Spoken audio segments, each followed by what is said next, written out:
Hey everyone, welcome to Club Paddock. Check out this Ferrari right here. I'm going to show you guys the full tour of this thing. We're going to go on a 25-minute drive. We're right here at Club Paddock, and I'm going to show you some really, really, really nice cars. So if you look right there, you got the guy in the black hat.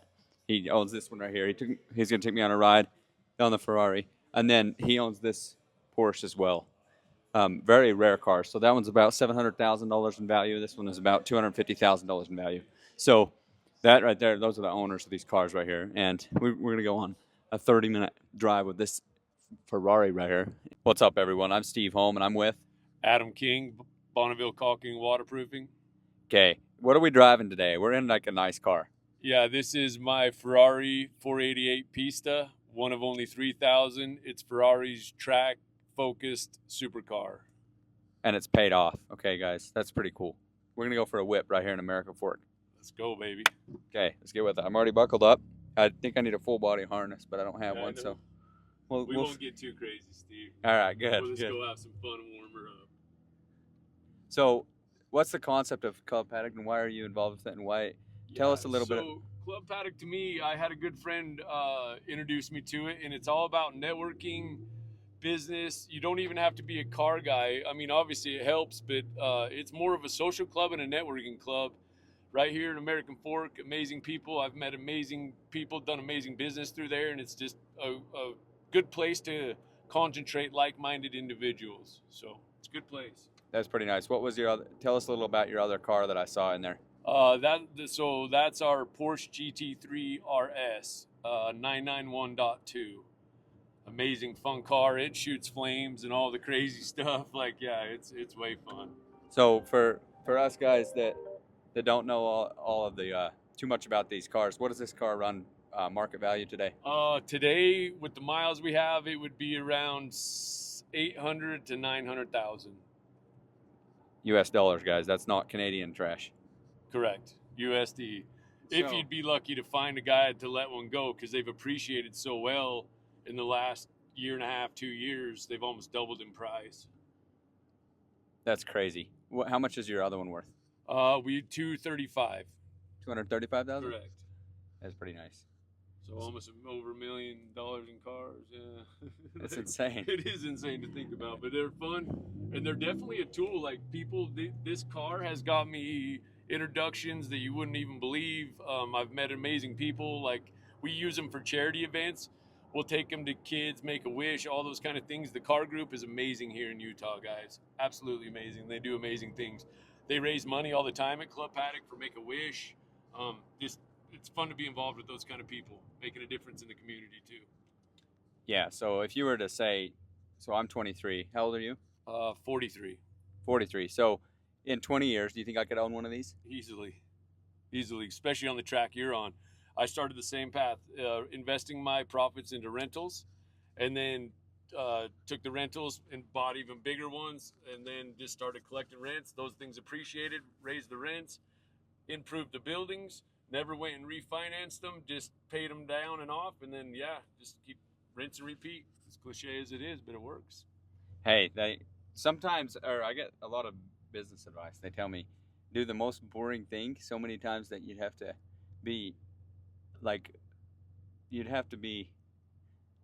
you'd basically be unreasonable to not win. Yeah. I guess is the way to put it. Yes. So.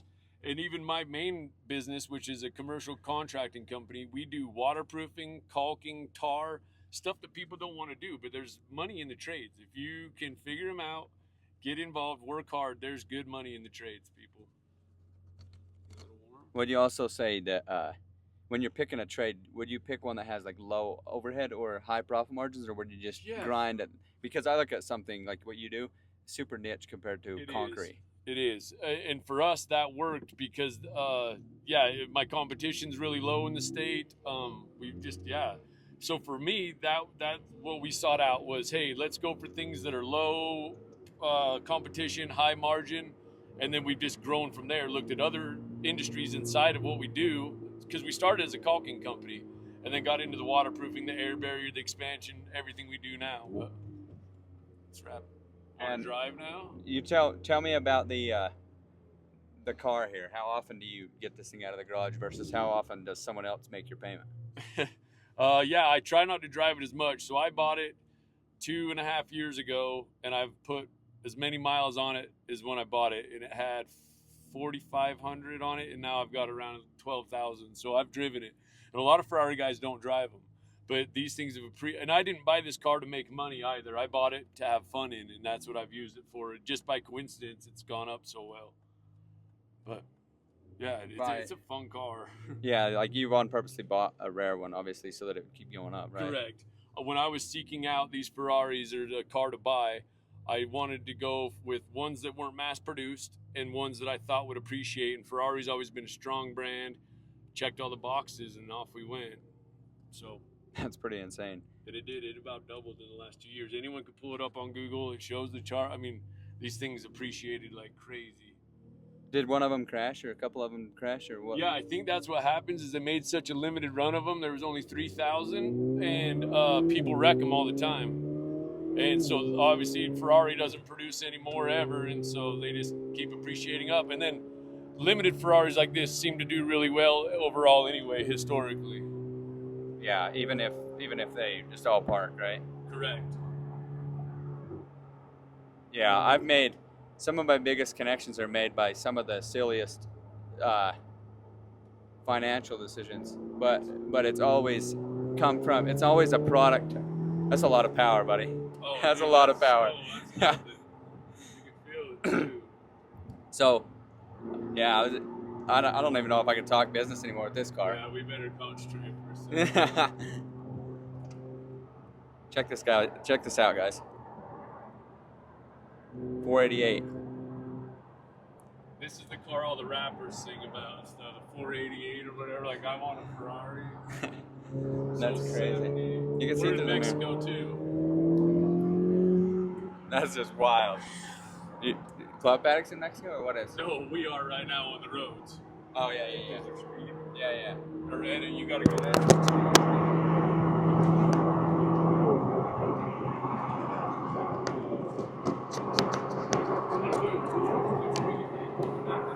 I'm chilling, yeah. The fun part's to watch everyone freak out, dude. You get people pulling up, filming, it's wild.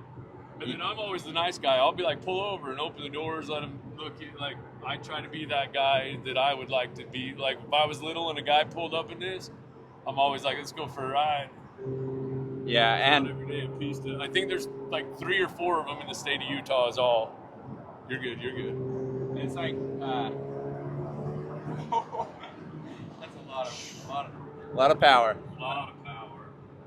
You, I think a lot of this, owning this thing helps you further your vision of like blessing people. For sure. So it makes people's day in ways most people can't make their day. That's right. That's a great way to look at it too. Is I mean, someone could be having a crappy day, and then I even just park next to them at lunch or something, and they'll come out and have a 20-minute conversation about this car, and then I'm try to be so generous and open it up to them and show them and talk about it. And it's really fun.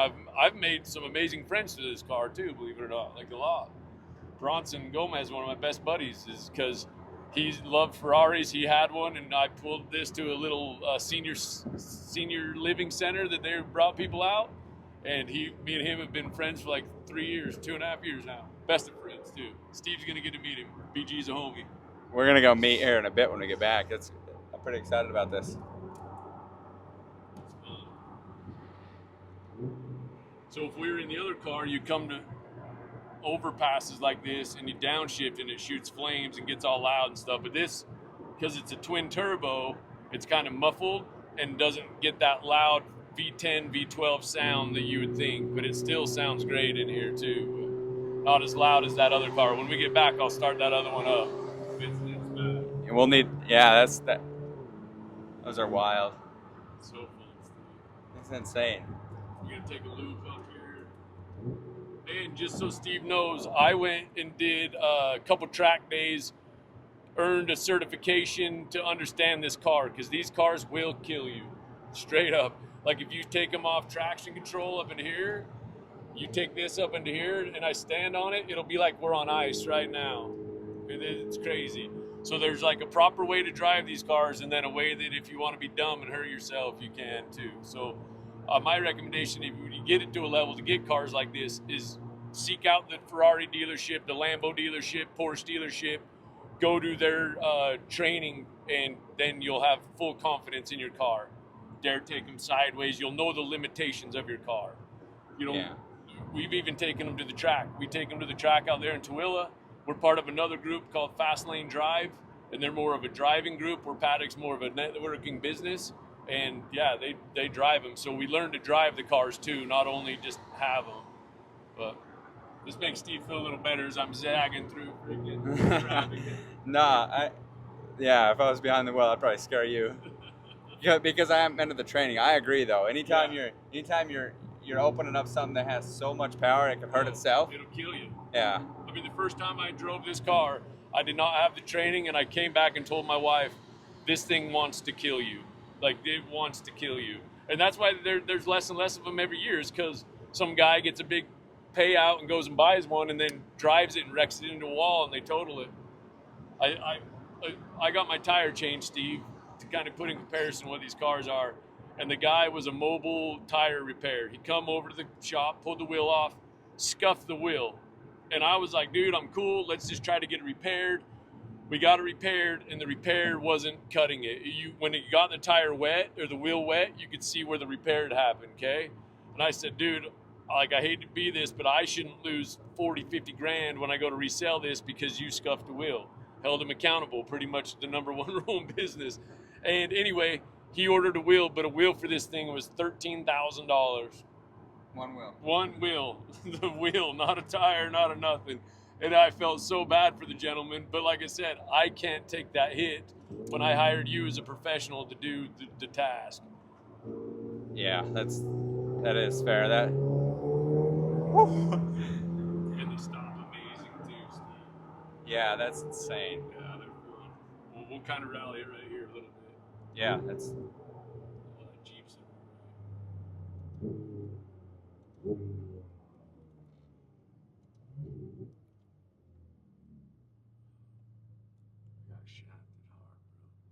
We could have held back. And you can feel that. So I'll show Steve, when I let my foot off the gas, the double clutch in these, it'll roll backwards. Feel it roll backwards? It's because they're a dual stage clutch. So a lot of people think they're manuals. They're not. They're a dual stage clutch, but I can shift it up here on the paddles. And then in this car, the paddles stay stationary. On the Porsche, they're hooked to the wheel, so they're always right there. And then there's like the launch mode, reverse, drive, power start. So it's like a power launch.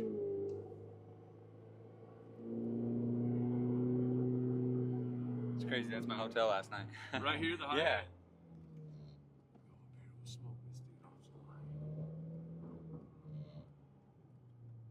Dude, some kind of launch out. Look. It's Utah City behind us. Man. Did you talk to Cade? I think Caden might be at Utah City. Where was he working today? He said he's really busy today, so we'll probably go top golfing tonight or tomorrow. I know I'm meeting up with him this afternoon, but you ready to launch? Yeah. You're gonna show us what this thing has? This car's got? We'll get on it up to 100. We'll haul ass up to 100. All right. I'm not sure if I should show you the road, guys, or my impression, but here we go. It'll be me. The only thing that'll be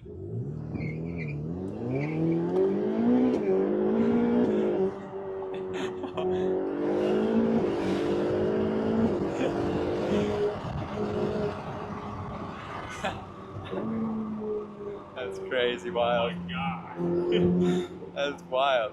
Traffic. We just picked the wrong time for traffic. Just like it's surgical too, huh? Yeah, this thing doesn't even lean. No, it wants it the whole way too. I think top speed's like 220, but I don't do like speed runs and stuff unless we have the car at the mechanic. They check all the tire pressures and stuff. Like anytime we're gonna go over like 120, 130, man, you're checking all tire pressures, tread on tires, making sure there's no bulges. Because the last thing you want is a tire to come apart at you at freaking 130, 140 mile an hour and try to shut this thing down. Yeah, ruin the fender and everything, dude, the tire. Probably true, yeah. Like That's wild. You'd probably total it, you know, being that fast, like it'd be hard to control it. If you were on a drag, you know, a straight line would be one thing, but I don't know. Oh yeah, trying to corner it. Yeah, oh man, if you were because these things, Steve, will hold a corner at like 130. Like, it's stupid. I wish this car wasn't in front of us. We scrape on this road, though. I've scraped on it before. Just the bumps. Yeah. So this is Texas Instruments. What? Have you seen that? Yeah. No. Oh, dude. What is that? Just one of the largest. Data center? Yeah, one of the largest. It's the biggest. It's $11 billion.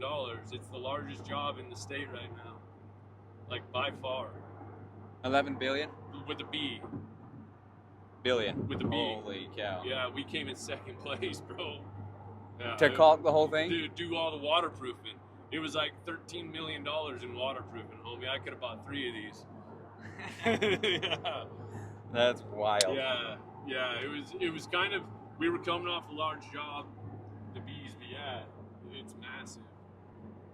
We'll get real close to it too.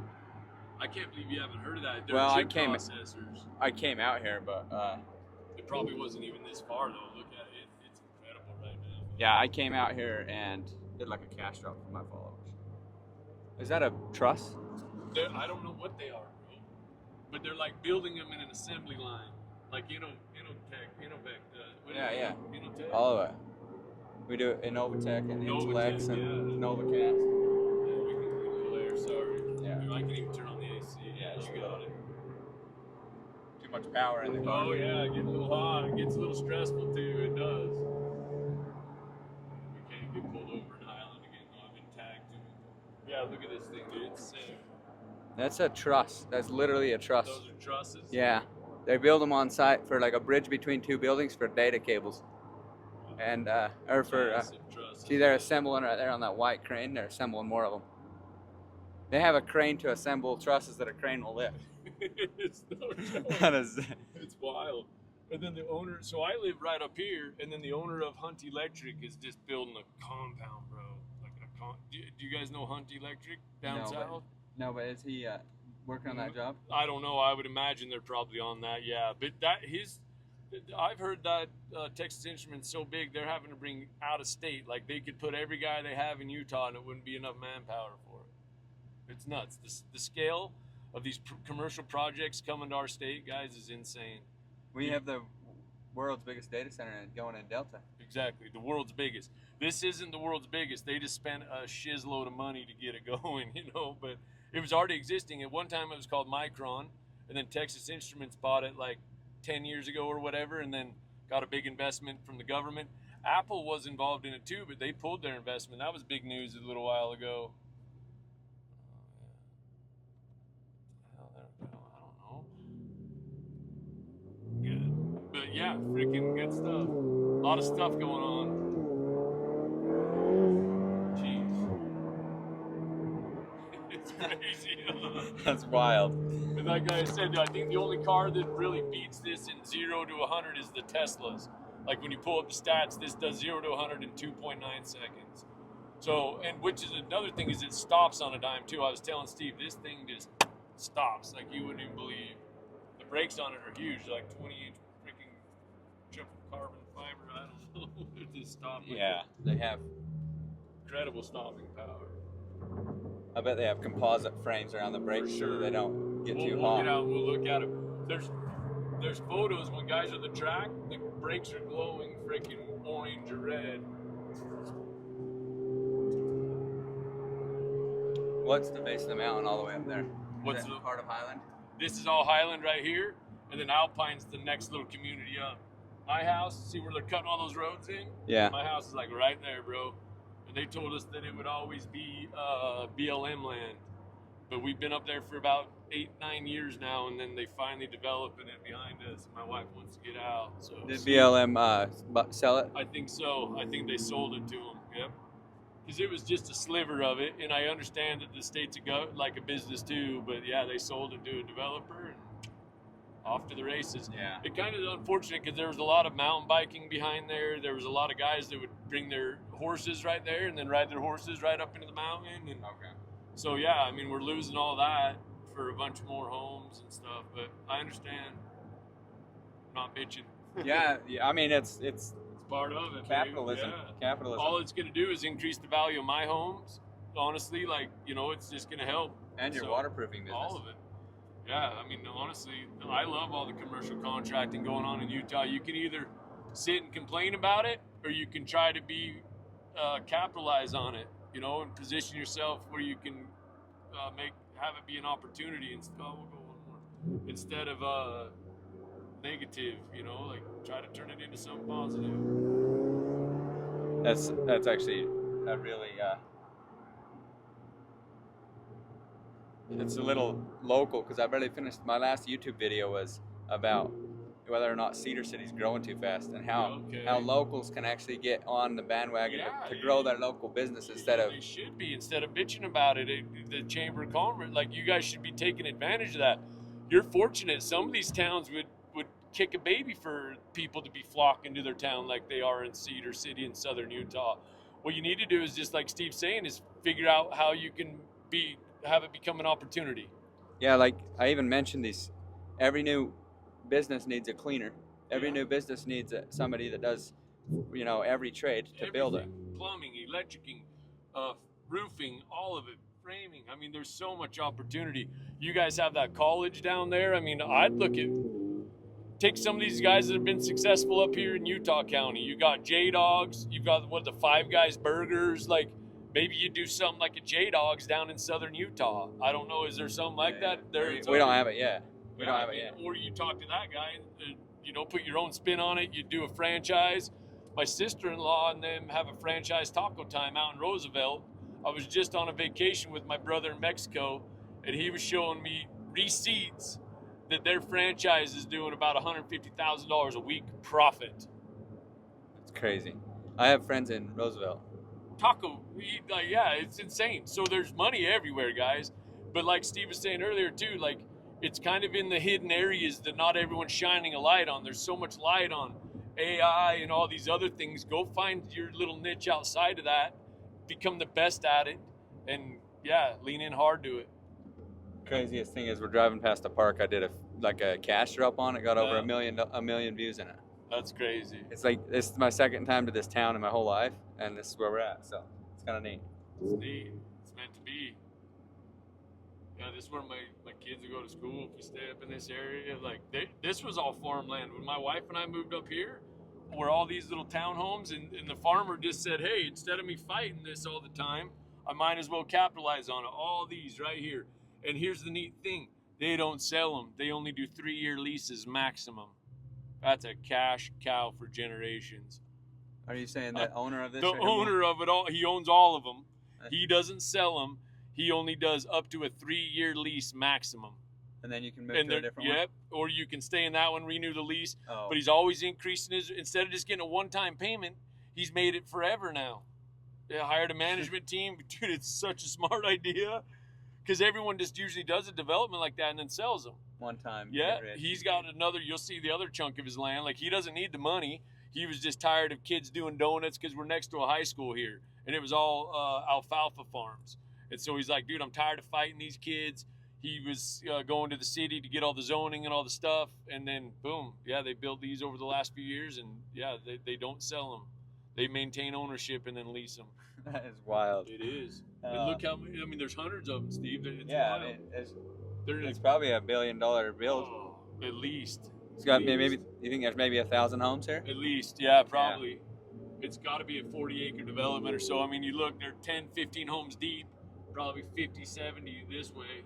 Crestview at Highlands? Yep, that's it. Look it up, guys. Crestview at Highlands. That's how to get rich. Yeah, it is. But, for us little guys starting out, we just got to work harder. Well, I went to lunch today with a guy that told me if you're going to do residential, you might as well do commercial. He said commercial is the same amount of paperwork, the same amount of stuff, and he's like, the payoff's 10x. Because there's less competition, right? Everyone's scared. And he's like, dude, Adam, I took more losses in my residential businesses than I've ever have in my commercial. It was actually down in, I shouldn't say too much because don't say any of it. Yeah, it's here. Yep. Yeah. But is this part of the same thing? I believe so. And then he owns all this other chunk too that they're still going to future develop. Guys, we're in a Ferrari. This thing's worth like $750,000. Did you really already skip the video? Like, I haven't even showed you guys the outside of this thing. Yeah, it's stupid. I want to. Yeah, so they're still going to develop all this. Look, that's what it was to begin. Is that a flex to have a Ferrari in the mirror? A little bit. The wide hips just look so good, don't they? Yeah, it might be a flex. You're saying he has this too? Yeah, this is all the same owner, bro. So probably he might have a phase to where every billion that he gets off the rent. Yeah, he may be like, yeah, that's his trigger. I don't know if he gets outside pressure from family. I don't know, but they developed that, and I never thought they would. I thought it would stay ag forever because it always has been. As long as we've been up here, as long as I've known this area, it's always been ag. And then the state owns this. We did a big job here, in fact, last year with Leighton Construction, USDC comp. Wow, over a $500,000 contract. Just for the comp. Just for the waterproof. Caulking, air barrier, and at least a $20 million bill. At least, dude. Yeah, Leighton did it. You can see a little bit of stuff. Yeah, I can see the roof. Yep. It's a beautiful building. There's like slants. They got a beautiful indoor pool. Is it? Did you say it's a park or what? USDC comp, Utah State right Developmental. It's for adult handicaps. Come on. Get her? I think I got it. You can see the new building back there. It's sweet. Kind of a funny story on that job. So the general contractor's like, make sure you guys lock everything up. There's a few guys here that are really crafty and handy. We come one morning to the safety meeting because Leighton's really good about their stretch and flexes and doing all their stuff. We go and we're like, what the heck's going on? You know, no one's out here doing stretch and flex. And one of the residents had hopped into the skid steer, dude, and freaking ran it into the building. And he was in all trouble. They had the cops there. It was kind of a funny deal. So they were like, if you do not lock out, tag out your shiz, you will get thrown off the job. The last thing we want is a resident to get hurt, let alone any building damaged or anything, you know, so. Yeah, it's wild. I actually have clients up here in Pleasant Grove. Yeah, PG. We're starting PG right now. I took that left turn right there. Yep. Like 6 months ago. Love it. That's where my wife's from. We love Pleasant Grove. That's where I ran my business for the first 10 years. We've only been in Salt Lake for about a year. Is that Utah Lake? Yep, Utah Lake. Can you guys see it? Or is the window throwing us off? Guys, come on. Gotta get with it. It's the lake. Utah Lake. Yeah, it's a beautiful view up there.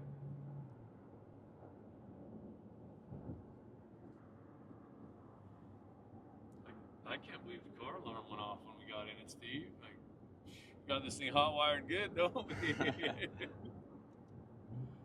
I wonder if I opened the door before you did or something. I don't know. It don't matter. Yeah, because as soon as I unlocked it and unplugged it, it should have registered. That is one thing too. When you guys get into these cars, Ferraris, I didn't know this, but they're really finicky about their batteries. So make sure you always keep it on a tender and all those things. Just things that I wish people would have told me when I got to this level. Yeah, because you save yourself. And then obviously it's not like my Chevy truck or Steve. Like the battery's just not right there. It's like in a dumb place. Hard to access. Yeah, very hard to access.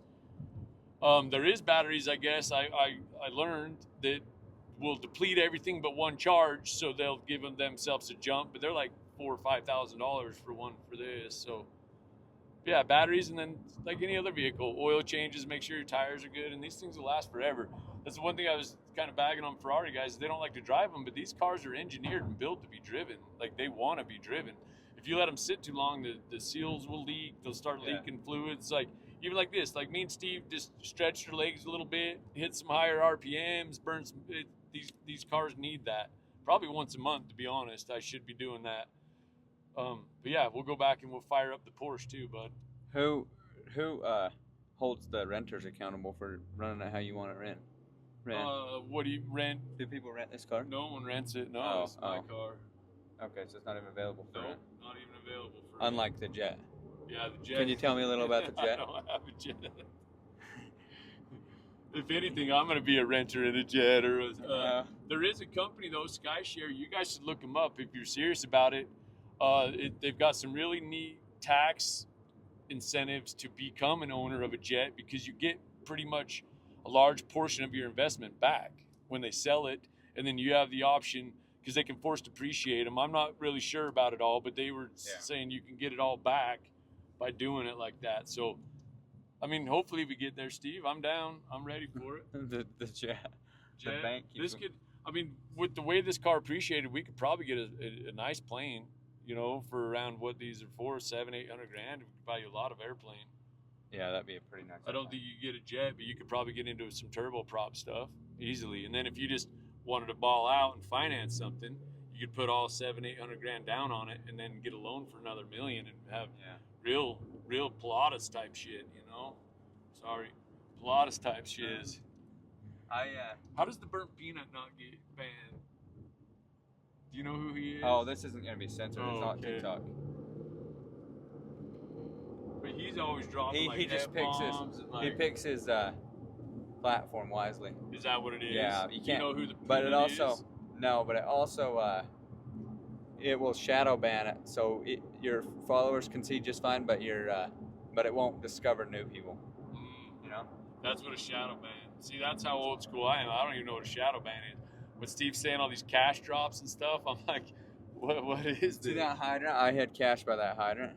That's crazy. And do people find it every they time? found Do you it. ever go back? They found it in 30 minutes. It's actually that one right there. 30 It's right by that minutes? sign right there. Yeah. Guys, look at this. Look at this. I put a $50 by that hydrant, and I didn't show anything but the red hydrant.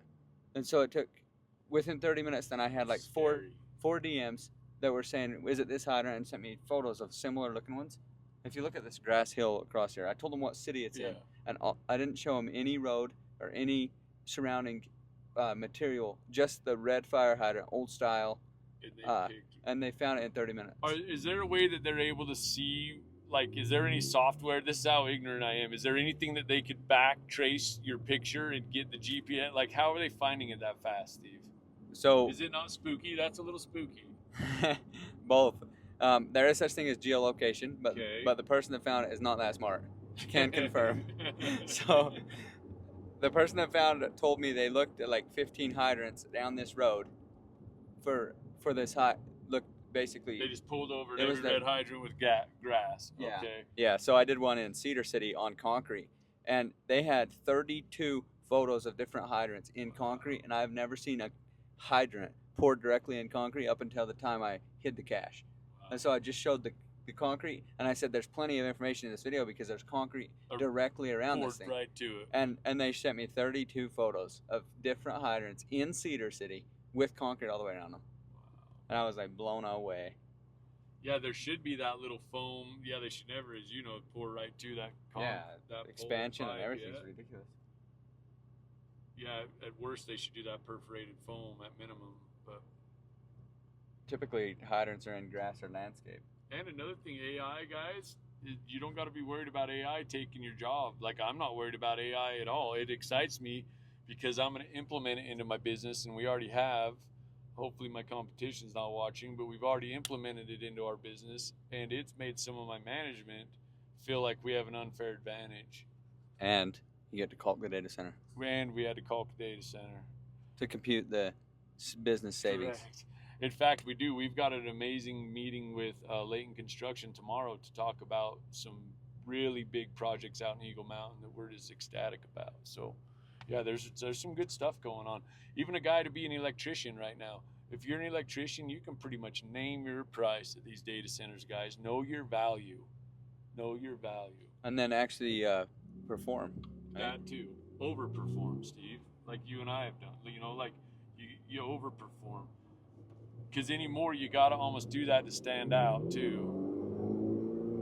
That's what I tell my son, and Steve knows my son. But yeah, he's a hard worker, too.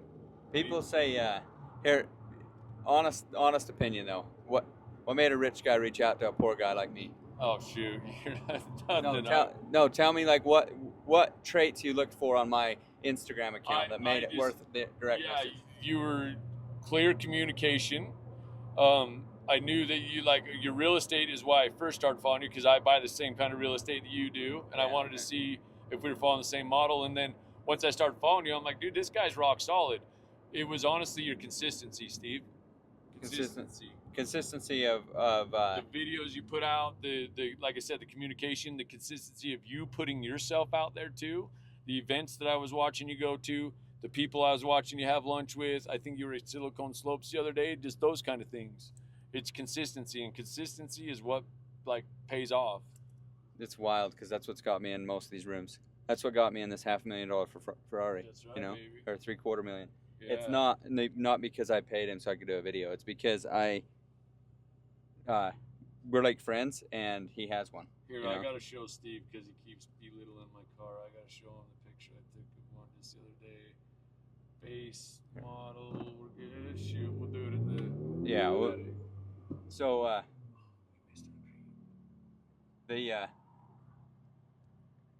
I ask people all the time. I'm just like, so you know what's different about my channel? And a lot of times people are like, it's authenticity. It's not. It's no edits. No.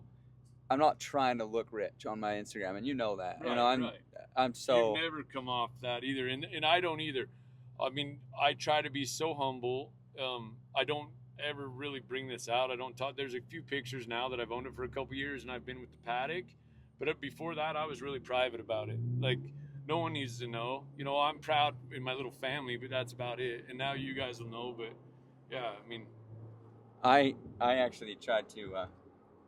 When I do things that I can't afford, or even show things that I own right now, I try to talk about the stuff that's paid off less than the struggles I deal with in business. You know, because a lot of people say, or they flex what they have. You know, dude, a lot of it is just that it's rented this. It's not even their watch, or 4 other people have it. Like, I learned that just the other day. One of my friends is pretty close to one of these influencers. And I was like, bro, did you hear about blah, blah, blah? And he was like, dude, that was all just fugazi. The fake. And I was like, what? And he's like, yeah, bro, that whole story, that whole saga, that whole thing was all fake just to get people tuned in. And I'm just like, bro, I don't know. So being real and authentic, like Steve's saying, is huge too, guys. Like, really big. Because I unfollowed that guy, and he's massive. Like, massive, guys. I guaranteed every one of you follow him. And yeah, and I was like, I cannot believe. Can you name drop for me? No, I can't. Sorry. No, that's all good. But you guys know him for sure. We know who he is, and he sure. rents stuff, huh? For sure. I'll show you off camera. Yeah, I'll look at it. But I've noticed the difference between people. A lot of times, for example, that car rental. When people rent the car, then that becomes their new profile picture. It becomes their new pinned post. It's like the highlight of their life. And I don't have a problem with renting something nice. I just have a problem with making that a highlight of your life. Yeah, it shouldn't be the highlight of your life. This shouldn't be your statement piece. It should be like for me, I use it as a tool. It's a networking tool for me. So this young man that drives this Porsche, Steve, he made all his money in Bitcoin. Guys. He's 23 years old. Club Paddock. Is this Porsche as nice as yours? Yeah, same one. Mine's just a different color. That's insane. We're gonna pull right into this garage. And he's part owner, so that kid was smart with his money and invested it into a exotic car dealership and freaking. Check this guy out. Yeah, I need a push, please. I broke down. What's up, Ross? Oh, shit talkers. Someone's bag right there. I'm gonna run that bag over. You kidding? It would high center your car. It probably would. Thank you. We're looking good. Yeah, listen to this.